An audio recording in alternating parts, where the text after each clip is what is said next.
வணக்கம். தியானம். எல்லாவற்றிற்கும் பதில் இருக்கிறது கூகுளில் என்று நாம் அனைவரும் கூகுளில் சர்ச் செய்து கொண்டிருக்கிறோம், தேடிக்கொண்டிருக்கிறோம். எல்லாவற்றிற்கும் பதில் கிடைத்து விடாது. கேட்கத் தகுந்த கேள்விகளும் சில இருக்கின்றன, பதில் சொல்ல முடியாத கேள்விகளும் சில இருக்கின்றன. அவற்றையெல்லாம் உணர்ந்து கொள்வதன் மூலமாகத்தான் நாம் தெளிவடைய முடியும்.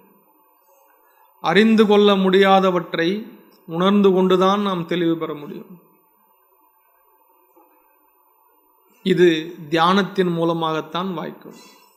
மெடிடேஷன், தியானம் ஒன்றுதான் நம்முடைய உணர்வை சிறக்கச் செய்யும்.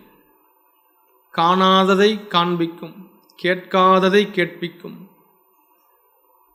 எனவே அனைத்தையும் அறிந்து கொள்ளலாம் என்பதை விட தியானத்தின் மூலம் உணர்ந்து கொள்வதே நிலைக்கும், அதுதான் உண்மையாகவும் இருக்கும். எனவே அறிந்து கொள்வது என்பதை விட தெளிவு பெறுவது என்பதுதான் முக்கியம். அந்த தெளிவு தியானத்தில் தான் கிடைக்கும். ஒரு மெய்குருபரான் மூலம் தியானத்திற்கான வழியை அறிந்து தியானிப்போம், தெளிவு பெறுவோம். நன்றி.